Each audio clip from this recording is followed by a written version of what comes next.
మాడుగులపల్లి మండలం ఇసుకబాయి గూడెం గ్రామ పంచాయతీ పరిధిలో ఉన్నాము. బీఆర్ఎస్ పార్టీ సీనియర్ నాయకులు సుదీర్ఘ కాలం నుంచి బీఆర్ఎస్ పార్టీలో కొనసాగుతున్నారు. పాలుట్ల బాబయ్య గారు మనతో పాటు ఉన్నారు. ఇప్పుడు ప్రస్తుతం బీఆర్ఎస్ పార్టీ మాడుగులపల్లి మండలాధ్యక్షుడిగా కొనసాగుతున్నారు. నమస్కారం సార్.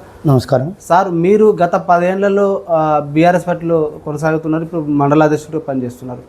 తెలంగాణ రాష్ట్రం ఏర్పడ్డాక తొలి ముఖ్యమంత్రి కేసీఆర్ గారు అయ్యారు. కేసీఆర్ గారి సారథ్యంలో ఈ తెలంగాణ ఎలాంటి అభివృద్ధి కార్యక్రమాలు సంక్షేమం ఈ తెలంగాణకు అందిందంటారు సార్? తెలంగాణ రాష్ట్రం సాధించడానికి ఎన్నో ఒడిదొడుకులను ఎదుర్కొని కష్టపడి రాష్ట్రాన్ని సాధించింది కాక రాష్ట్రం బంగారు బాటలో ఉండాలని ఆయన లక్ష్యం. మరి తెలంగాణ రాష్ట్రం సాధించిన తర్వాత ఎంతో అభివృద్ధి, మాటల్లో చెప్పలేనంత అభివృద్ధి. అది వరకు 50 సంవత్సరాలు కాంగ్రెస్ పాలనలో ఉన్నటువంటి దుస్థితి మొత్తం, కరెంటు పరిస్థితి కానీ, నీళ్ళది కానీ, ప్రతి ఒక్కటి అన్నీ పోగొట్టి బ్రహ్మాండమైన అభివృద్ధి తీసుకొచ్చిండు కేసీఆర్ గారు. సార్, మన తెలంగాణ రాష్ట్రం కాంక్ష ఏదైతే ఉందో నీళ్లు, నిధులు, నియామకాలు. వీటి కోసమే పోరాటం సాగింది. తొలి దశ ఉద్యమంలో 370 మంది పైచీలకు అమరులయ్యారు. మలి దశ ఉద్యమంలో దాదాపు 1200 పైచీలకు అమరులయ్యారు. వీరి ఆశయాలతో పాటు నీళ్లు, నిధులు, నియామకాలు తెలంగాణ రాష్ట్రానికి దక్కినాయి అంటారా సార్? దక్కినాయి. ఇప్పుడు ఎట్లా అంటే కేసీఆర్ వచ్చిన తర్వాత ప్రాజెక్టులు కట్టుకున్నాం. ఉదాహరణకు మా మా మా మిర్యాలగూడ నియోజకవర్గానికి నాగార్జున సాగర్ ఉంది. వరద కాలువ ఎప్పుడో పెండింగ్, 30-40 సంవత్సరాల నుంచి పెండింగ్ ఉన్న దాన్ని కంప్లీట్ చేసి ఈ ఏరియా మొత్తం సస్యశ్యామలమైంది. నల్లగొండ జిల్లా మొత్తం సస్యశ్యామలమైంది వరద కాలువ ద్వారా. చెక్ డ్యాములు, వరద కాలువ ద్వారా ప్రతి ఒక్క ఎకరాకు సాగునీరు అందేలా చూసిండు. మరి దాని ద్వారా ఇక్కడ రైతులకు సఫిషియెంట్గా ఇదివరకు కనీసం ఫ్లోరిన్ సమస్యను కూడా పరిష్కరించలేని దాన్ని ప్రతి ఇంటింటికి నల్లబెట్టి సాగర్ నీళ్ళు అందించి ప్లస్ తాగునీరు, సాగునీరుకు ఎటువంటి లోటు లేకుండా చేసిండు కేసీఆర్ గారు. మరి రైతుకు అనేవానికి పెద్దపీట వేసిండు. చెక్ డ్యాముల ద్వారా నీళ్ళు అందించిండు. మా మండలం, మా నియోజకవర్గం భాస్కరరావు ద్వారా, మాకు నల్లమోతు భాస్కరరావు ఆధ్వర్యంలో మేము పనిచేస్తున్నాం. ఆయన ద్వారానే మండల పార్టీ అధ్యక్షుని అయిన నేను. ఆయన వచ్చిన తర్వాత ఇక్కడ నియోజకవర్గంలో మా 13 గ్రామ పంచాయతీలలో మాడుగులపల్లి మండలంలో ఇప్పుడు కొత్తగా ఏర్పడ్డది ఈ మండలం. ఈ మండలంలో మిర్యాలగూడ నియోజకవర్గానికి 13 విలేజ్లు ఉంటాయి. నల్లగొండ నియోజకవర్గానికి 5 విలేజ్లు ఉంటాయి. సాగర్ నియోజకవర్గానికి 10 విలేజ్లు ఉంటాయి. ఈ 28 గ్రామ పంచాయతీలు ఈ మాడుగులపల్లి మండలం కొత్త మండలంగా ఏర్పడ్డది. మరి కేసీఆర్ వచ్చిన తర్వాతనే ఈ 13 గ్రామాలలో 9 చెక్ డ్యాములు కట్టినాం. సల్కునూరు అయితేంది, బొమ్మకల్లు అయితేంది, మోత్కూరు అయితేంది, చిరుమర్తి అయితేంది, ఇట్లా చెప్పుకుంటూ పోతే చాలా ఉన్నాయి. అసలు డెవలప్మెంట్ అంటే ఇక్కడ కనీసం రోడ్డు లేదు. ఇక్కడ రోడ్డు లేకుంటే అన్ని బీటీ రోడ్లు వేయించినాం. ఫార్మేషన్ లేని కాడ ఫార్మేషన్ లేపించినాం. పొలాలకు పోయే డొంకలు పోతే కలివెలపాలెంలో 9 లక్షలు పెట్టి ఒక చిన్న గ్రామం, అది చిన్న గ్రామ పంచాయతీ అయినా కూడా అది ఆ బ్రిడ్జి కట్టడం వల్ల 8 కోట్లు పెట్టి బ్రిడ్జి కట్టడం వల్ల 10 గ్రామాలకు రాకపోకలు మంచిగా జరుగుతాయని 8 కోట్లు దానికి శాంక్షన్ చేయించినాం. ప్రతి ఒక్క చెక్ డ్యామ్ 4 కోట్లు పెట్టి సల్కునూరు అయితేంది, రావులపేంట అయితేంది, ఇక్కడ అది మోత్కూరు అయితేంది, చిరుమర్తి అయితేంది, ఇవన్నీ చెక్ డ్యాములు కట్టినాం. బొమ్మకల్లు అయితేంది, ఇక్కడ చెక్ డ్యాములు కట్టి నీళ్లు ఇదివరకు రైతులకు అక్కడ పై పంటలే వేసుకునేది గత 10 సంవత్సరాల క్రితం దాకా కూడా. ఇప్పుడు కేసీఆర్ దేవుని లెక్క కొలుస్తారు. ఈరోజు ఆ నీళ్లు చెక్ డ్యాములు కట్టి నిల్వ ఉంచడం వల్ల మొత్తం పారగంత అయిపోయింది. అదే కాక వరద కాలువ వస్తుంది. వరద కాలువ ద్వారా మొత్తం టోటల్గా సాగునీరు అన్ని ఎకరాలకు అందుతుంది. అందువల్ల కేసీఆర్ ప్రతి ఒక్క మనిషిలో, రైతాంగం కానీ ప్రతి ఒక్క కుటుంబానికి దేవుని లెక్క ఉన్నాడు అనమాట. ఇక అభివృద్ధి అంటే పక్కాగా మాకు అట్లా కనబడుతుంది ఇక్కడ. అది సార్, మీ సంక్షేమ పథకాలు ఏమేమి సంక్షేమ పథకాలు అందించారు? దాంతోపాటు ఆ మిషన్ కాకతీయ కానీ మిషన్ భగీరథ కానీ ద్వారా రైతులకు కానీ ఇటు చెరువులలో పూడికతీత ఎలాంటి లబ్ధి చేకూరిందంటారు? ఇప్పుడు ఎప్పుడో కాకతీయుల నాడు తీసి చెరువులు అవన్నీ పూడిపోయి కనీసం వర్షం పడ్డా కూడా ఆ నీళ్లు నిల్వ ఉండకుండా చెరువులు ఆ రకంగా పూడిపోయి ఉన్నాయి. అట్లాంటి చెర్లను పూడిక తీసి బ్రహ్మాండంగా మిషన్ కాకతీయ ప్రోగ్రాంలో చెరువులు బ్రహ్మాండంగా నిండా ఉండేటట్టు చేసి ఆ చెరువు కింద ఉన్నటువంటి ఏరియా మొత్తం పారగంత అయ్యేటట్టు చేసి బోర్లు ఉప్కి బ్రహ్మాండంగా సాగు చేసుకుంటారు. అట్లా మిషన్ కాకతీయ ద్వారా ప్రతి ఒక్క చెరువు నిండటం వల్ల ప్రతి ఒక్క ఏరియా ప్రతి ఒక్క గ్రామం బోర్లు ఉప్కి ఇక్కడ రైతాంగం మొత్తం బోర్ల ద్వారానే ఇక్కడ మొత్తం పంట పండించుకుంటారు. ఇది నాన్ ప్రాజెక్ట్ ఏరియా. ఇదివరకు సాగర్ ఉన్నా కూడా సాగర్ నీళ్ళు ఇక్కడ అందలే మాకు. ఈ మిషన్ కాకతీయ ద్వారా ఈ చెర్లు తీసిన తర్వాత మా మండలం మా నియోజకవర్గంలో ఒక మిర్యాలగూడకు కొన్ని గ్రామాలే ఈ సాగర్ నీళ్ళు అందుతాయి. మిగతా గ్రామాలకు మాకు నాన్ ప్రాజెక్ట్ ఏరియా బోర్ల నుంచే ఆ బోర్ల కింద ఎకరమో అరెకరమో తడిస్తే అరకొర ఈ కరెంటుకు అప్పుడు కనీసం 2 ఫుట్లు 3 ఫుట్లు కూడా పండిన రైతుకు ఇవాళ సఫిషియెంట్గా ఆయనకున్న 10 ఎకరాలు కానీ 5 ఎకరాలు కానీ మొత్తం సఫిషియెంట్గా పారుతుంది. గిట్టుబాటు ధర అయింది. ఆ రకంగా రైతుకు బ్రహ్మాండంగా నీటి సౌకర్యం ఏర్పడ్డది. సంక్షేమ పథకాలంటే మరి ప్రతి ఒక్క ఆడ మనిషికి వికలాంగులకు కానీ వితంతులకు కానీ ప్రతి ఒక్కరికి పెన్షన్ అందింది 2,000 రూపాయలు. గతంలో 200 ఉన్న పెన్షన్ 2,000 రూపాయలు చేసే వరకు ఆ ముసలమ్మ కానీ వాళ్ళ ఇంట్లో ఉన్న కోడలు కానీ బ్రహ్మాండంగా చూస్తుంది. ఆ రకంగా వాళ్ళకు లబ్ధి చేసిండు.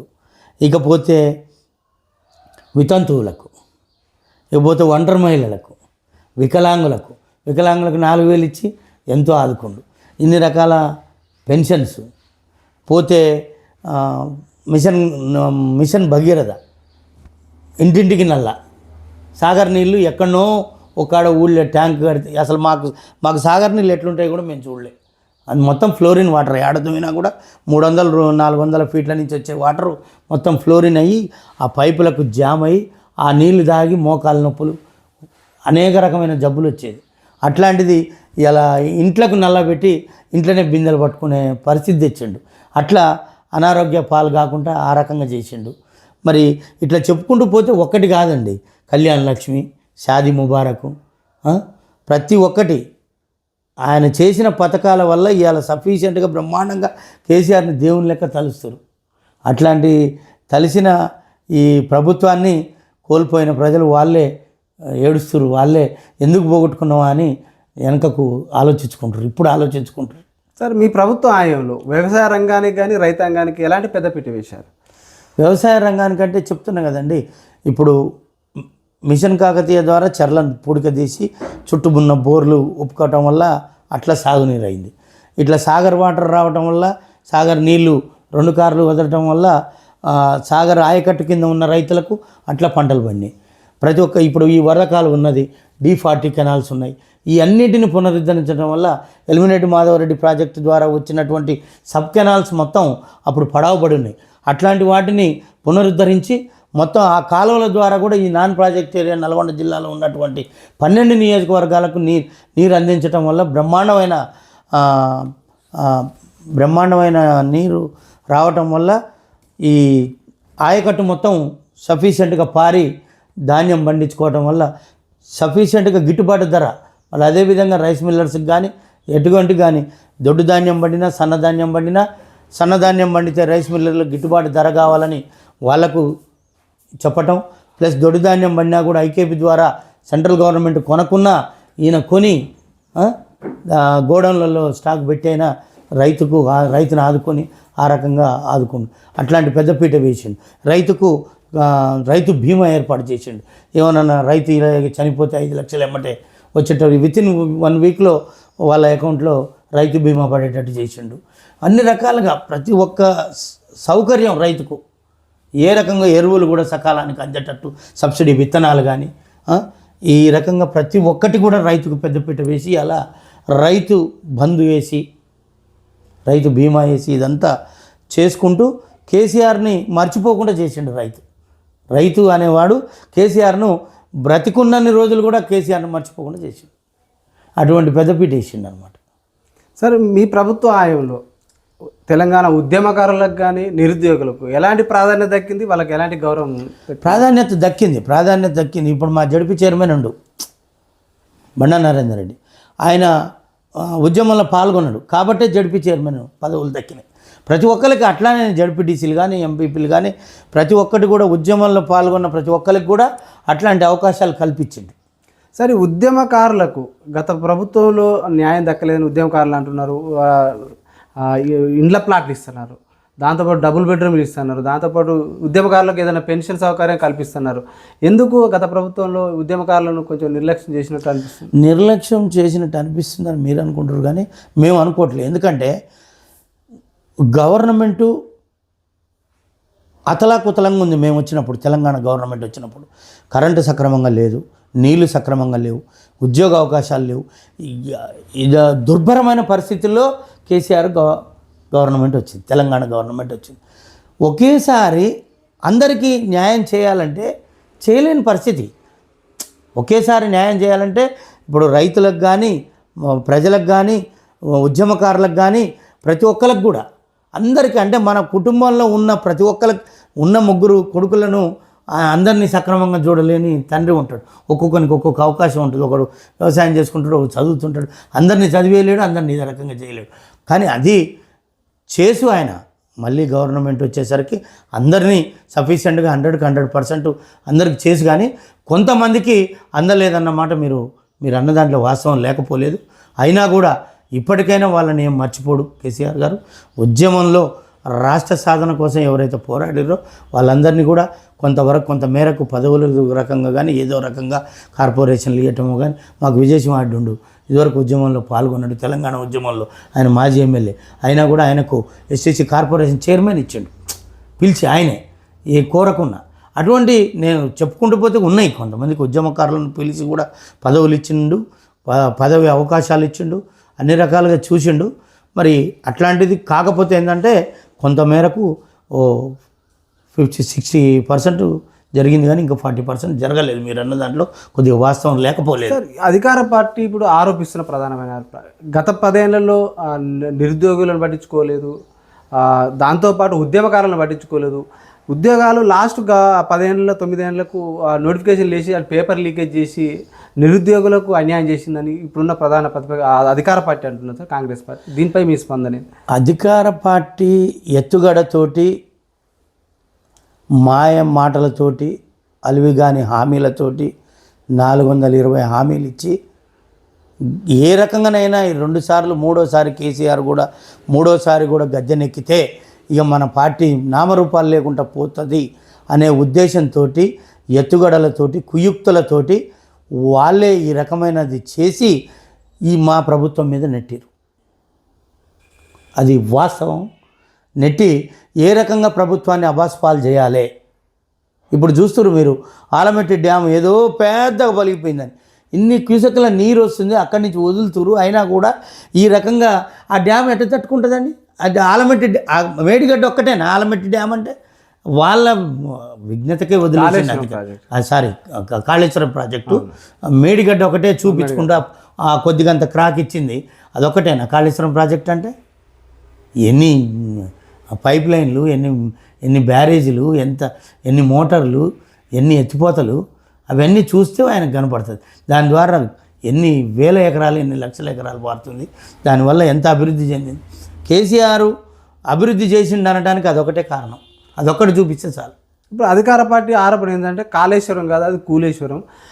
దానికి 1,00,000 కోట్ల పైచీలకు బడ్జెట్ పెట్టి దాన్ని ఎందుకు సక్రమంగా కట్టలేకపోయారు అనేది ఆరోపిస్తుంది కాంగ్రెస్. ఇప్పుడు ఈ ప్రాజెక్టే కాదు, గత ప్రభుత్వాలు కట్టిన ప్రాజెక్టులలో కూడా కొన్ని అవకతవకలు జరిగినాయి, వాటిని సరిచేసారు. ఇప్పుడు అన్నం తింటుంటే ఒక మెతుకు రాలుతుందండి, నేను కాదంటలే. ఈయన పోయి ప్రాజెక్టును కేసీఆర్ పోయి ఆడ నిలబడి కట్టియలే, కాంట్రాక్టర్ కట్టించిండు. కాంట్రాక్టర్ లోపం ఉంది, వాడు ఒప్పుకుండు, వాడు నేను దాన్ని పునరుద్ధరింపజేస్తా అని అన్నాడు. అన్నప్పుడు దాన్ని వేలెత్తి చూపటం అది వాళ్ళ విజ్ఞతకే వదిలేసిండు ఆయన కేసీఆర్ గారు. అట్లా సార్, మీరు అంటే ఇప్పుడు గత 10 ఏళ్లలో ఉన్న బీఆర్ఎస్ పాలనలో కొత్త జిల్లాలు ఏర్పడ్డాయి, కొత్త మండలాలు ఏర్పడ్డాయి, కొత్త గ్రామ పంచాయతీలు ఏర్పడ్డాయి. ఇది కూడా మీ గ్రామ పంచాయతీ కొత్తగా ఏర్పడదు, మీ మండలం కూడా నూతనంగా ఏర్పడుతుంది. మీ మండలం కానీ మీ గ్రామ పంచాయతీ కానీ ఎలా అభివృద్ధి చెందింది, ఎలాంటి నిధులు మీ గ్రామ పంచాయతీకి నూతన మండలానికి వచ్చినాయి సార్? మండలాలు ఏర్పడటం వల్ల ప్రజలకు పాలన దగ్గరగా అందించడానికి అవకాశం అయింది. ఇదివరకు వేములపల్లి మండలం ఉండేది, దాని కింద ఎక్కువ గ్రామ పంచాయతీలు ఉండేది. ఉన్న ఎంఆర్ఓ కానీ రెవెన్యూ పరంగా కానీ పోలీస్ పరంగా కానీ పోతే ఎండిఓ పరంగా కానీ పరిపాలన అందించడానికి కొంచెం కష్టం ఉండేది. ఇప్పుడు ఈ మండలాలు డివైడ్ అయిన తర్వాత బ్రహ్మాండంగా ప్రజలకు అందుబాటులో ఉంటారు. ఆఫీసులు కొత్తవి అయినాయి, అధికారులు కొత్త వాళ్ళు వచ్చారు, బ్రహ్మాండంగా వాళ్ళకు ప్రజలకు కూడా అందుబాటులో ఉంటుంది. కొత్త గ్రామ పంచాయతీలు ఏర్పడటం వల్ల పాలన మంచిగా అందించడానికి వాళ్ళు ఉన్న ప్రజలు కూడా గ్రామ పంచాయతీ పోవటానికి, ఊళ్ళోనే గ్రామ పంచాయతీ కావటం, ఊళ్ళోనే అన్ని సౌకర్యాలు ఏర్పడటం, వాటికి సపరేట్ నిధులు రావటం, ఆ ఊరును వాళ్ళే డెవలప్ చేసుకోవటం మంచి జరుగుతుంది. ఇప్పుడు ఎన్నో తండాలు ఎప్పటి నుంచో గ్రామ పంచాయతీలు కాక ఇబ్బంది పడుతున్నారు. ఎక్కడి నుంచో 4-5 కిలోమీటర్ల 5-6 కిలోమీటర్ల నుంచి గ్రామ పంచాయతీ హెడ్ క్వార్టర్కి ఏదైనా కార్యక్రమం మీటింగ్ పెట్టినా కూడా ఏదైనా ఏది పెట్టినా కూడా ఆడికి రావాలంటే చాలా ఇబ్బంది పడేది. ఇవాళ ఈ రకంగా గ్రామ పంచాయతీలు, మండలాలు, కొత్తగా జిల్లాలు ఏర్పడటం వల్ల కలెక్టర్ ఆఫీసులు కానీ ఆర్డీఓలు కానీ కొత్తగా వీళ్ళందరూ ఏర్పడటం వల్ల పాలన ప్రజలకు దగ్గరగా అందింది. ప్రతి ఒక్కరికి మండల హెడ్ క్వార్టర్ కానీ జిల్లా హెడ్ క్వార్టర్ కానీ పోయి వాళ్ళ పనులు వాళ్ళు చేసుకోవడానికి వీలుగా ఉన్నది. అది కేసీఆర్ కోరుకున్నది జరిగింది. ఆ రకంగా మంచిగా ఉన్నది ఈ రకంగా చేయటం వల్ల. సార్, మీరు ఇంత సంక్షేమం, ఇంత అభివృద్ధిని కొనసాగించడం అంటున్నాం. గత ప్రభుత్వంలో ఇంత సంక్షేమం జరిగినప్పుడు మీరు అధికారంలో రాలేకపోయారు. దాంతోపాటు ఈ నియోజకవర్గ ఎమ్మెల్యే నల్లబోతు భాస్కరరావు ఓటమికి కారణం ఏమై ఉంటుంది? ఓటమికి మా భాస్కరరావు గారి ఓటమికి కారణం ఆయన మీద ఎటువంటి వ్యతిరేకత లేదు. ఇక్కడ ఆయన చేసినంత డెవలప్మెంటు గొప్ప చెప్పుకోవటం కాదు, కానీ ఈ నియోజకవర్గంలో ఉన్నట్టు అన్ని గ్రామాలలో డెవలప్మెంట్ బాగా జరిగింది. ఎటువంటి వ్యతిరేకత లేదు. ప్రభుత్వంలో రావటానికి, కాంగ్రెస్ ప్రభుత్వం రావటానికి ఎన్నో మాయమాటలు చెప్పి ప్రజలను మభ్యపెట్టి మోసం చేసి గద్దెనెక్కారు. ఆ రకమైన ఆ ప్రభావం వీళ్ళ మీద ఈ బీఆర్ఎస్ మీద పడింది. అలాగే మా నియోజకవర్గం మీద కూడా పడింది. కానీ అసలు ఇక్కడ జరిగినంత అభివృద్ధి ఎక్కడ జరగలేదు. ఈ ప్రజలు ఏమనుకున్నారంటే అన్నిటికన్నీ ఇస్తా అంటుండు. రైతు బంధు 15,000 ఇస్తా అంటుండు, 2,000 ఉన్న పెన్షన్ 4,000 ఇస్తా అంటుండు, కళ్యాణ లక్ష్మికి తులం బంగారం ఎక్కువ ఇస్తా అంటుండు, ప్రతి ఒక్కటి కూడా అన్నీ ఇస్తా అంటుండు కదా, ఒకసారి వేసి చూద్దాం ఏంది అనే రకంగా ప్రజలు మోసపోయారు తప్ప కాంగ్రెస్ ప్రభుత్వం వచ్చి రేవంత్ రెడ్డి వచ్చి ఏదో ఉద్ధరిస్తాడని అయితే కాదు. ప్రజలు వేసి ఎమ్మటే సంవత్సర కాలంలో కనబడుతుంది. ఆయన ఇచ్చిన హామీలు 6 హామీలలో ఒక్కటి కూడా అమలు చేయలేకపోయాడు. ఏది చేసింది చెప్పండి? రైతు బంధు సక్రమంగా వేయలేదు, రైతు బీమా సక్రమంగా వేయలేదు, కళ్యాణ లక్ష్మి బంగారం ఇస్తా అని ఇవ్వలేదు, ఆడోళ్ళకి 2,500 ఇస్తా అని ఇవ్వలేదు. ఏ రకంగా కూడా ఆయన మాట్లాడిన ఒక్క హామీ కూడా నిలబెట్టుకోలేకపోయాడు.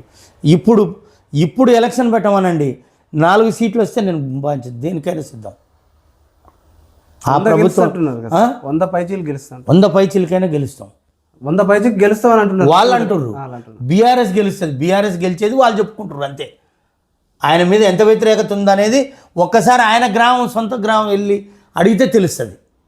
ఇప్పుడు అధికార హంగామా చూపించుకుంటూ పోవటం కాదు, ఒక్కడు ప్రజలలోకి వెళ్ళమనండి, ఒక్కడు ప్రజలలోకి వెళ్ళి ఏ గ్రామం అయినా సందర్శించమనండి. ఆడాళ్ళు మాట్లాడే మాట, రైతులు మాట్లాడే మాటలు వినమనండి, పెన్షన్దారులు మాట్లాడే మాట వినమనండి, ప్రతి ఒక్క కార్మికుడు మాట్లాడే మాట వినమనండి. ఎవరు చూసినా ఆయన ఉద్యోగాలు ఇస్తానడు. ఎన్ని ఉద్యోగాలు ఇచ్చింది చెప్పండి?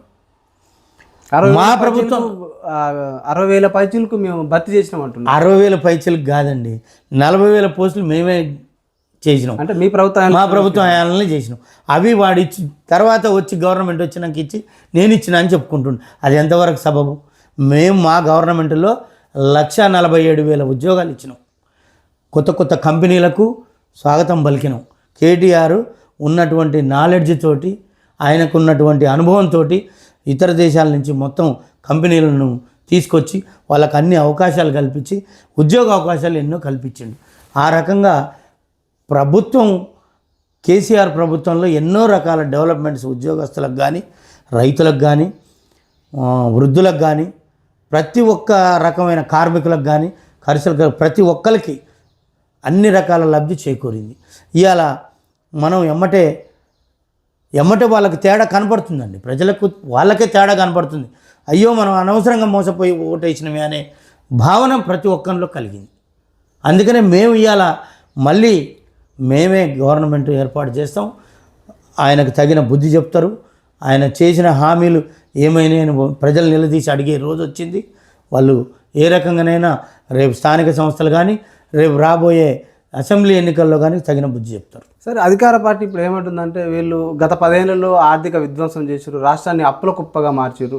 ఇప్పుడు మేము హామీలు ఇచ్చిన వాటిని ఒక్కొక్కటి అమలు చేస్తున్నామని అంటున్నారు సార్. ఇది ఎంతవరకు వాస్తవం అంటారు? అప్పుల కుప్ప అంటే రాష్ట్ర గవర్నమెంట్ కేసీఆర్ ఎక్కిన రోజు కూడా అప్పులు ఉన్నాయి. మిగులు బడ్జెట్ అన్నాడు కదా సార్. అది మిగులు బడ్జెట్ ఉన్నది వాస్తవమే. కానీ మిగులు బడ్జెట్ ఎంత ఉంది ఆ రోజు? డెవలప్మెంట్ ఈరోజు ఎంత అయింది? ఇప్పుడు సపోజు మనమే ఉన్నామండి, ఒక కుటుంబం 4 ఎకరాలు ఉన్నది, అది వరకు పడా ఉన్నది, దాంట్లో 2 బోర్లు వేసినాం, 2 మోటార్లు వేసినాం, కరెంట్ కనెక్షన్ తీసుకున్నాం, సాగు చేసినాం, లెవెల్ చేసినాం. వీటన్నిటికీ పెట్టుబడి పెడితేనే తర్వాత పంట పండింది. ఇలా రాష్ట్రంలో కూడా అదే రకంగా పవర్ ప్లాంట్లు, ప్రాజెక్టులు, చెక్ డ్యామ్లు ఈ రకంగా డెవలప్మెంట్ చేస్తే నెంబర్ 1 స్థానంలో మనం పంట పండియటం నెంబర్ 1 స్థానంలో ఉన్నాం వృద్ధి రేట్లో. మరి ఆ రకంగా ఉన్నప్పుడు ఆ అప్పులు కావాలంటే ఎందుకు కావు?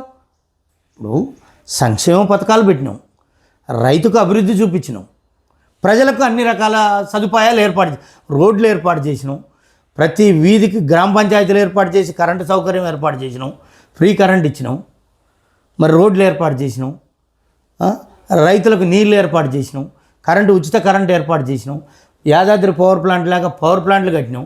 ఈ రకంగా కడుతుంటే మేము ఇన్ని రకాల పవర్ ప్లాంట్లు ఏర్పాటు చేసి ఎక్కడి నుంచో కరెంటు ఉచితంగా తీసుకొని ఆ రోజు 50 ఏళ్ళు పరిపాలన చేసిన వాళ్ళు ఏ రోజన్నా కరెంటు సక్రమంగా ఇవ్వలేకపోయారు కదా. మరి ఈరోజు మేము 24 గంటల కరెంటు మా ప్రభుత్వంలో ఇచ్చినాం. మరి అట్లా ఇచ్చినప్పుడు మరి మేము కొన్నప్పుడు అప్పు కాక ఏమవుతుంది? అప్పు కాదా? అప్పు అయినా కూడా మేము తీర్పుకునే శక్తి ఉంది, చేస్తామని చెప్పినాగా. నీ చేత కాకపోతే ఇప్పటికైనా రిజైన్ చేయి, మేము ఆ అప్పులన్నీ మేము తీర్పుతాం, అప్పులు ఉన్నాయని సమాధానం చెప్పాం. ఆ రోజు నీకు తెలియదు అసెంబ్లీలో నీకు అప్పులు మేము ఎన్న అప్పులు ప్రతి ఇయర్లో ప్రతి మార్చి బడ్జెట్లో ఎంత అప్పు ఉంది, ఎంత బడ్జెట్ పెడుతున్నావు అనేది మీకు తెలుసు కదా. మరి అప్పులు ఉన్నాయని తెలిసి నువ్వు అలివిగాని హామీలు నువ్వు ఎట్లా ఇచ్చినావు? అయ్యాల అప్పులు ఉన్నాయి మేము ఇయ్యలేము అని ఈ మాట ఆ రోజు మాట్లాడలేదే. కాబట్టి నువ్వు ఆ మాట తప్పుకో. ఉన్నా లేకున్నా ఏ రకంగా ఆ నిధులు ఏ రకంగా ఏర్పాటు చేయాలనో నీ తెలివితోటి నువ్వు చేయాలి. కాబట్టే కేసీఆర్ సమర్థుడు, నువ్వు కాదు అని మేము ఇప్పటికి కూడా చెప్తున్నాం. కేసీఆర్ ఇప్పుడు ఎక్కినా కూడా అప్పులన్నీ తీరుతాడు, మళ్ళీ అభివృద్ధి పదంలో తెలంగాణ నడిపిస్తాడు. ఇవాళ జరిగిన నీళ్ళ డ్రామాలు నువ్వు ఎన్ని రకాల డ్రామాలు ఆడుతున్నావు చంద్రబాబుతోటి, అవన్నీ మాకు ఎరకలేంది కాదు. పోలవరం బంకచర్ల పోలవరం బనకచర్ల ప్రాజెక్టులో నువ్వు ఏ రకంగా నాటకాలు ఆడుతున్నావు మాకు తెలియదా? ఈ బయటపడతాయని నువ్వు ఏ రకంగా మభ్యపెట్టి మళ్ళీ అబద్ధ ప్రచారాలు చేస్తున్నావు మాకు అన్నీ తెలుసు. ప్రజలు అన్నీ గమనిస్తూనే ఉన్నారు. మళ్ళీ నిన్ను నిలదీసే రోజు దగ్గరకు వచ్చింది.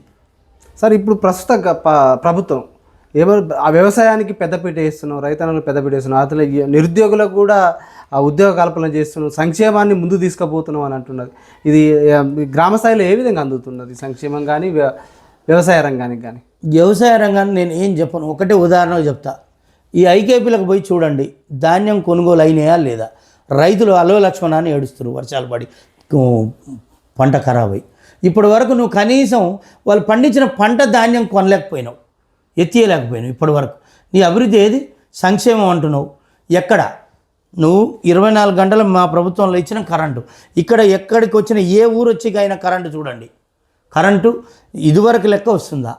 కరెంటు ఇదివరకు లెక్క రానప్పుడు నువ్వు ఏ రకంగా బోర్లు పెట్టుకొని ఆ రైతు ఏ రకంగా ధాన్యం పండించగలుగుతాడు? ఇంకొకటి గిట్టుబాటు ధర అన్నావు. గిట్టుబాటు ధర ఇదివరకు 25 నుంచి 2800 వరకు సన్న రకం ధాన్యం అమ్ముకుండు రైతు. ఇవాళ 2200 కూడా అమ్ముడు పోట్లే. సకాలానికి సబ్సిడీ విత్తనాలు ఇవ్వలేకపోతున్నావు, సకాలానికి ఎరువులు ఇవ్వలేకపోతున్నావు. ఏ రకమైన సంక్షేమం నువ్వు అన్నది? చూపి నువ్వు ఏ రకమైన సంక్షేమం. ఎన్ని కంపెనీలు తెచ్చినావు, విదేశాలకు పోయినావు, ఎన్ని కంపెనీలు తెచ్చినావు, ఉద్యోగస్తులకు ఎన్ని ఉద్యోగాలు ఇచ్చినావు, ఎన్ని కొత్త కంపెనీలు స్థాపించినావు. 2 ఏళ్ళుగా కావస్తుంది. ఇప్పటి వరకు నీ అభివృద్ధి ఒక్కటి చూపి. ఏ ఊళ్ళోనన్నా 1 మీటర్ సీసీ వేసినవా, 1 కిలోమీటర్ బీటీ రోడ్ వేసినవా, ఎక్కడన్నా కొత్తది ఒక చెక్ డ్యామ్ కట్టినవా? ఎక్కడ కూడా అభివృద్ధి గ్రామాలలోకి వస్తే తెలుస్తుంది. హైదరాబాద్లో కూర్చొని అధికార హంగామా పెట్టు, ముందల 4 జీబులు వెనక 4 జీబులు పెట్టుకొని పోతుంటే నీకు అభివృద్ధి కనపడదు. కనీసం నువ్వు పోతుంటే కూడా ప్రజలు నిలబడినవు కదా. ఎట్లా కనపడుతుంది, ఎట్లా చెప్పగలుగుతారు నీకు? కాబట్టి సంక్షేమం అనేది, అభివృద్ధి అనేది కాంగ్రెస్ ప్రభుత్వం వచ్చిన కాడి నుంచి శూన్యం, జీరో.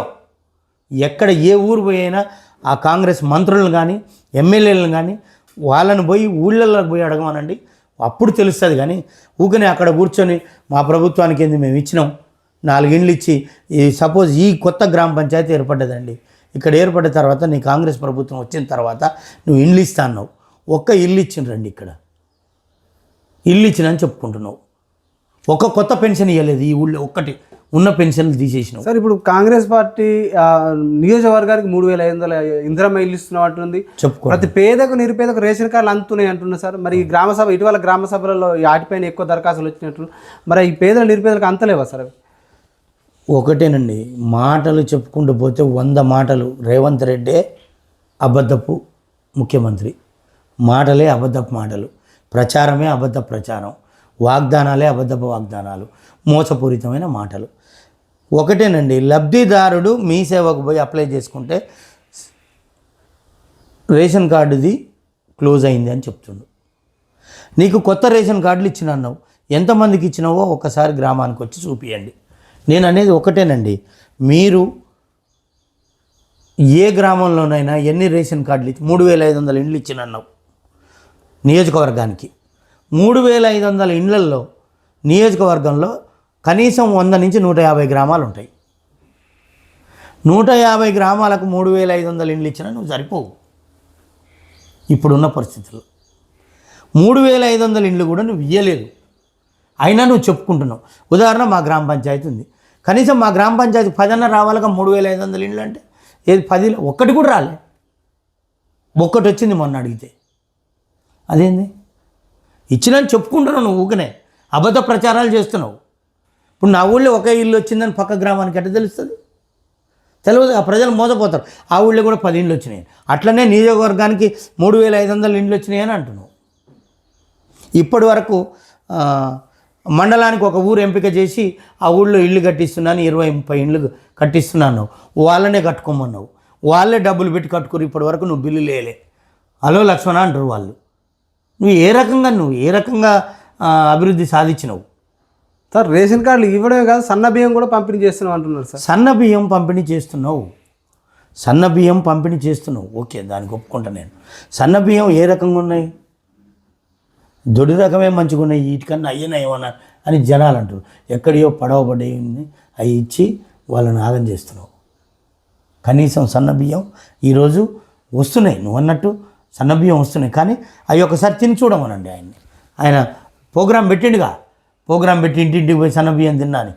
ఆ సన్న బియ్యం ఏ రకంగా ఉన్నాయో ఒకసారి చూడండి మీరు. సార్ ఇప్పుడు ఉచిత బస్సు కూడా, ఉచిత బస్సు ఆడోళ్ళు ఎక్కి మొగోళ్ళు కన్నా తిడుతురండి. ఆడోళ్ళే తిడుతురు, వాళ్ళే ఆ నిండా ఆ బస్సులు అదనంగా వేస్తే నువ్వు ఉచిత బస్సు పెడితే లెక్క. ఉన్న కార్పొరేషన్లో ఉన్న బస్సులనే 50 మంది పట్టే బదులు 100 మందిని ఎక్కించి వాళ్ళు బస్సు పోతే మళ్ళీ బస్సు దొరకదు అని ఆడోళ్ళు ఆగమాగంగా ఎక్కి కింద పడటం, ఇబ్బంది పట్టుకోవటం, కొట్టుకోవటం, తిట్టుకోవటం, వాళ్ళే తిడుతురండి. ప్రతి ఒక్కళ్ళే మహిళని అడిగినా వాళ్ళే చెప్తారు బస్సు వల్ల ఉపయోగం ఉందా లేదా. పల్లెటూరు వాళ్ళు రోజు కష్టం చేసుకొని బతికేటోళ్ళు, వ్యవసాయం పని చేసుకునేటోళ్ళు ఎన్నడో ఒకనాడు బస్సు ఎక్కుతారు. ఎందుకమ్మా మాకు ఉచితం బస్సు అని వాళ్ళే అంటారు. నువ్వు ఉచిత బస్సు పెట్టిన ఒక్కటి, అది కూడా ఫెయిల్యూర్ ప్రోగ్రాం. ఏ ఒక్కటి కూడా నీ ప్రభుత్వంలో నువ్వు పెట్టిన సంక్షేమ పథకం సక్సెస్ కాలేదు.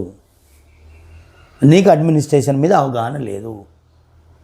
నువ్వు ఎప్పుడు కూడా ఎక్కడ కూడా మంత్రి కాలేదు. ఎక్కడ కూడా నీకు అడ్మినిస్ట్రేషన్ తెలవదు.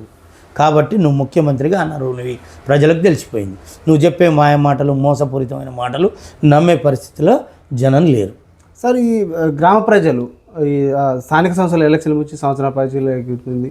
స్పెషల్ ఆఫీసర్ అంటారు, ఆఫీసర్ ఎవరో మాకు తెలియదు అంటున్నారు. గ్రామాలు అభివృద్ధి కుంటుపడిపోయింది, కేంద్ర నిధులు కూడా రాలేమంటారు సార్. ఎక్కడ జాప్యం అనేది ఎలక్షన్కి ఎందుకు పోలేకపోతున్నారు సార్? అదే కదా ఇప్పుడు నేను చెప్పేది. ఇవన్నీ నేను ప్రభుత్వం ఏర్పాటు చేసిన తర్వాత ఎటువంటి అభివృద్ధి జరగలేదు కాబట్టి నేను స్థానిక సంస్థలకు పోతే ఏ రకమైన జరుగుద్దో. గ్రామాలలో డెవలప్మెంట్ లేదు. అదే సర్పంచ్ ఉన్నట్లయితే ఆయన సర్పంచ్ నిధులు వచ్చినా రాకున్నా ఆ గ్రామంలో అభివృద్ధి అనేది నీళ్ళ కొరత కానీ, లైట్ల కొరత కానీ, ఏ కొరత కానీ ఆయన చూసుకునేది. ఇప్పుడు స్పెషల్ ఆఫీసర్ అనేవాడు 2-3 గ్రామాలకు స్పెషల్ ఆఫీసర్ అయ్యి ఆయన ఎక్కడుంటాడో తెలియదు. ఇక్కడ అభివృద్ధి ఇక్కడ ఏం లోపం ఉందో తెలియదా, గ్రామ పంచాయతీలో ఏం అవసరాలు ఉన్నాయో తెలియదా, నిధులు లేక వాళ్ళు చేయట్లేరు. సెంట్రల్ నిధులు రావా, సర్పంచ్ లేని ఆ నిధులు వేసేటట్లేదా. ఉదాహరణకు 14-15 ఆర్థిక నిధులు ఉన్నాయి, అవి పడ్డాయా? పడలేదు. సర్పంచ్ వస్తేనే దాంట్లో ఎంటర్ అవుతాయి. మరి ఈ లేనప్పుడు ఇక్కడ ఉన్న స్పెషల్ ఆఫీసర్ కానీ, ఇక్కడ ఉన్న సెక్రటరీలు కానీ ఏ రకమైన లోపాలు సరిదిద్దలేరు కదా. వాళ్ళని ఏం లాభం? గ్రామాలలో అభివృద్ధి కుంటుపడుతుంది. కాబట్టే గ్రామాలలో స్థానిక సంస్థలకు నువ్వు పోలేకపోతున్నావు. సార్, త్వరలో స్థానిక సంస్థ ఎలక్షన్ రాబోతుంది సార్. ఎలక్షన్ అంటే ఓటు అంటే పవిత్రమైనది. ఆ ఓటుని మద్యానికో, మందుకో, ప్రలోభాలకు గురి చేస్తున్నారు రాజకీయ పార్టీలు. ఈ ప్రలోభాలకు గురి చేస్తున్నారు. ఆ ఓటుని అమ్ముకోవడం కూడా జరిగిపోతుంది. ఈ ఓటు అంటే ఓటర్లలో ఎలాంటి చైతన్యం రావాలంటారు? రాజకీయ పార్టీలు ఎలాంటి మార్పు రావాలంటారు? ఒక సీనియర్ బీఆర్ఎస్ పార్టీ నాయకుడిగా ప్రజలకు, ఓటర్లకు మీరు ఏం సూచన చేస్తారు సార్? ప్రజలకు నేను అనేది రైతు బంధు లాంటి సఫిషియెంట్గా చెర్లు తోడేయటం, నీళ్ళు ఇవి అవసరం ప్రజలకు. కానీ మరీ సంక్షేమ పథకాలు అదనంగా పెట్టి ఈ ఉచిత బస్ అని ఇవన్నీ నాకు తెలిసి ఇవన్నిటి వల్ల ప్రభుత్వానికి లోటు బడ్జెట్ ఏర్పడుతుంది. ఇంకోటి ఏంటంటే నాయకుడు అనేవాడు ప్రతి ఒక్కడు పోటీ చేసే ప్రతి ఒక్క నాయకుడు చదువుకొని ఉండాలి. అప్పుడే ప్రజలకు ఏ రకమైన అభివృద్ధి చేయాలనేది అతనికి తెలుస్తుంది. రిజర్వేషన్ల వల్ల రిజర్వేషన్ ఉండాలి, రాజ్యాంగపరంగా రిజర్వేషన్లు వద్దంటలే, కానీ రిజర్వేషన్ల ప్రక్రియ ద్వారానే చదువుకున్నోడు పోటీ చేసినట్టయితే ఆ గ్రామంలో ఎటువంటి అభివృద్ధి ఉంటుంది, ఏ రకమైన అభివృద్ధి చేయాలనేది అవగాహన ఉండి గ్రామాల కానించి, మండలాల కానించి, రాష్ట్రం వరకు అభివృద్ధి చెందుద్ది. అట్లనే అతడు పోటీ చేసినప్పుడు అవతల చదువుకున్నవాడు, యువతల చదువుకున్నవాడు ఉన్నట్టయితే ప్రజలకు కూడా అర్థమయ్యేటట్టు చెప్పగలుగుతాడు. ఏంది, మేము ఈరోజు ఖర్చు పెట్టినట్టయితే మీకు రేపన్నాడు ఆ ఖర్చు ఎలా తీసుకోవటమే, మీ కాడి నుంచే ఎలా తీసుకుంటాం మేము అని అవగాహన ఏర్పాటు చేసి అవగాహన సదస్సులు పెట్టి ప్రజలకు ఈ రకంగా మందుకు కానీ, డబ్బులకు కానీ ప్రలోభ పడకుండా ఓటేయాలనేది అవగాహన సదస్సులు పెట్టించి ప్రజలలో ఒక చైతన్యం తీసుకొస్తే మళ్ళీ ఒకటేసారి మార్పు కాకుండా ఇంకొక రానున్న 5-10 ఏళ్లలో ఈ మార్పు వచ్చి రాష్ట్రం అభివృద్ధి చెందడానికి అవకాశం ఉంటుంది. సార్, ఈ ఉచిత పథకాలపై మీ అభిప్రాయం ఏంటి సార్? ఉచిత పథకాలు అన్నీ వద్దనంటలేను, అన్నీ కావాలంటలేను. అన్నీ పెట్టి ప్రజలను సోమరిపోతులు చేయొద్దు, ఉండే వరకే ఉండాలి. ఎటువంటి అవసరం ఏందనేది ఒక సమాలోచన చేసి అట్లాంటివి ప్రజలకు అవసరం ఉన్నాయో పెట్టాలి. కానీ మరీ ఇక ప్రతి ఒక్కటి నీకు ఫ్రీ అని చెప్పి ప్రజలను సోమరిపోతులు చేయడంలో నేను కూడా దానికి సహకరించాను. అట్లాంటి దానికి సార్, ప్రధానంగా యువత బాగా గ్రామాలలో కానీ, పట్టణాల్లో కానీ డ్రగ్స్కు, మద్యానికి, బెట్టింగ్లకు బానిస అయిపోయి వారి జీవితాలు చిన్న భిన్నం అయిపోతున్నాయి. ఎంతోమంది సూసైడ్లు కూడా చేసుకుంటున్నారు. అక్కడక్కడ అసాంఘిక కార్యక్రమాలు కూడా పాల్పడుతున్నారు. యువతలో మార్పు రావాలన్నా, ఏమన్నా ఉపాధి అవకాశాలను ప్రభుత్వాలు కల్పించాలన్నా, కొత్త చట్టాలను తీసుకురావాలంటారా? ఒక సీనియర్ నాయకుడిగా, ఒక సౌమ్యుడిగా మీకు మంచి పేరుంది ఈ మండలంలో. మీరు యువతకు ఏం సూచన చేస్తారు సార్? యువతకు నేను ఒకటే సూచన చేస్తున్నా, తల్లిదండ్రి ఫస్ట్ పిల్లగాన్ని ఎటువంటి సక్రమమైన పద్ధతిలో పెంచితే ఆ పద్ధతులనే పెరుగుతాడు. పిల్లగాన్ని గాలికి వదిలేస్తే గాలి అలవాట్లు, ఆ అలవాట్లు బానిస అవుతుంటాడు. ఫస్ట్ తల్లిదండ్రి సక్రమమైన మార్గంలో పెట్టాలి. తర్వాత ప్రభుత్వం పట్టించుకోవాలి యువతని పట్టించుకొని ఈ రకంగానే అవగాహన సదస్సులు పెట్టాలి. వాళ్ళకు ఉద్యోగ అవకాశాలు మంచిగా కల్పించాలి చదువుకున్న ప్రతి ఒక్కరికి. అట్లాంటివి కల్పించినప్పుడు చదువుకొని యువత కొంతమంది ఉద్యోగాలు లేక కూడా ఆ డ్రగ్స్కి కానీ వాటికి కానీ వీటికి కానీ బానిసలై రకరకాల వ్యవహారాలకు లోబడి ఈ రకమైన చెడు తిరుగులు తిరిగి ఖరాబ్ అవుతుంది యువత. ఆ యువతకు నేను ప్రభుత్వానికి ఇచ్చే సలహా ఒకటే, ప్రతి సినిమాలో కానీ ప్రతి సెల్లులో కానీ సెల్లు ఎలా మానవునికి ఖచ్చితంగా అవసరం, కానీ దాంట్లో మంచి ఉంది చెడు ఉంది. కానీ మంచిని స్వీకరించి చెడును వదిలేయాలి. అట్లనే ప్రాథమిక మాధ్యమాలలో కూడా మంచి ఉంది చెడు ఉంది, వాటిల్లో కూడా మనం మంచిని స్వీకరించి చెడును వదిలేయాలి. కానీ యువత చెడుకు ఎక్కువ ఆకర్షితం అవుతుంది. అట్లా కాకుండా యువతకు కొంత మన ఇప్పుడు ఐటీఐ వాటి మాదిరిగా ఏ రకంగానైతే క్లాసెస్ పెడుతుర్రో ఇప్పుడు చదువుకున్న క్లాసులలో కూడా యువత 10th క్లాస్ స్టడీ పైనుంచి ప్రతి యూత్కి ఒక అవగాహన సదస్సు అనేది ఒక క్లాస్ అనేది పెట్టాలి. సపరేట్గా ఒక క్లాస్ అనేది పెడితే వాళ్ళు సక్రమమైన మార్గంలో ఉపాధ్యాయుల ద్వారా వాళ్ళు అయ్యి తర్వాత చట్టసభలలో కొన్ని సవరణలు చేస్తే కొన్ని ఉద్యోగ అవకాశాలు వాళ్ళకు కల్పిస్తే ఈ యువత ఇంత ఖరాబ్ కాకుండా ఉంటుంది అనేది నా ఆలోచన. సార్, కాంగ్రెస్ పార్టీ ప్రధానమైన ఆరోపణ చేసింది, బీజేపీ పార్టీ బీఆర్ఎస్ పార్టీ రెండు ఒకటే అంటున్నారు. బీజేపీ పార్టీ బీఆర్ఎస్ పార్టీ ఒకటైతే అన్నీ పిచ్చి మాటలు పిచ్చి ఆలోచనలు. వాడు లోపాయకారి, సరే అతను లోపాయకారిగా ఉండి అతను నా గద్దె ఏడ దింపుతారు అనే ఉద్దేశంగా ఆయన లోపాయకారిగా ఉండి పచ్చగామరలోనికి లోకం అంతా పచ్చగానే కనపడుతుంది అన్నట్టుగా అతను ఉండి యువతలో అంటే అది ఆయన అబాస్ పాలవుతాడు తప్ప ఈ బీఆర్ఎస్ పార్టీ అబాస్ పాలు కాదు. అట్లా ఉంటే కవితని ఎందుకు అరెస్ట్ అవుతారు? ఈ రకం నిత్యం కేటీఆర్ మీద అరెస్ట్ కావాలని ఇన్ని కేసులు ఎందుకు పెట్టిస్తారు? హరీష్ రావు మీద ఎందుకు పెట్టిస్తారు? అవన్నీ పిచ్చి మాటలు పిచ్చి ఆలోచనలు. సార్, ఫైనల్గా మీ మండల ప్రజలకు మీ గ్రామ ప్రజలకు ఏం చెప్తారు? రేపు స్థానిక ఎలక్షన్లు రాబోతున్నాయి. స్థానిక ఎలక్షన్లో ఒకటే చెప్తున్నా, ప్రజలు మళ్ళీ ఒకసారి మోసపోవకండి. మాయ మాటలు చెప్పుకుంటూ మళ్ళీ వస్తుంది కాంగ్రెస్, ప్రజలలోకి వస్తారు. మీరు చేసినది ఏంది, ఈ 2 ఏళ్లలో మీరు ఏమి అభివృద్ధి చేస్తారని నిలదీయండి. నిలదీసి ఎవరైతే అభివృద్ధి చేస్తారో ఎవరైతే అభివృద్ధి చేసినరో ఇంకా చేస్తారని నమ్మకంతో బీఆర్ఎస్ ప్రభుత్వానికి ఓటు వేయమని చెప్తున్నాను. సార్, ఒకటి ఈ తూప్చెర్ల నుంచి హైవేకి ఎక్కే రోడ్డు మార్గంలో చాలా ఇటుక బట్టీలు ఏర్పాటు చేస్తుంటే జరిగింది సార్. ఆ రోడ్డు పంట పోయే ప్రయాణికుల కండ్లను దుమ్ముబడి ఆ రైతుల పంటలు ఇబ్బందులు జరుగుతున్నాయంట. గత ప్రభుత్వంలో కూడా చాలాసార్లు మండల నాయకులకు జిల్లా నాయకులకు కలెక్టర్ గారికి కూడా వినతి పత్రాలు ఇచ్చినా పట్టించుకోలేదు అంటున్నారు సార్. ఇప్పుడు వాళ్ళకి మీరు ఏం న్యాయం చేయబోతున్నారు, రైతులకు కానీ ప్రయాణికులకు కానీ? మేము గత ప్రభుత్వంలోనే మేము చెప్పాం, రోడ్డు మీద వాళ్ళు మట్టి దోలుకుంటప్పుడు కానీ బట్టి కాల్చేటప్పుడు కానీ కళ్ళల్లో బూడిద ఎగిరిపడటం వాస్తవాలు, రోడ్డు మీద మట్టి పడటం వాస్తవాలు. దానికి వాళ్ళు ఏం చెప్పారంటే మాకు జీవనోపాధి ఇదే, మేము ఆ జీవనోపాధిని పోగొట్టుకోలేక చాలా జాగ్రత్తలు తీసుకుంటాం. మేము ప్రజలకు అసౌకర్యం కలగకుండా మేము జాగ్రత్తలు తీసుకుంటామని రాతపూర్వకంగా లేఖలు రాయటం జరిగింది.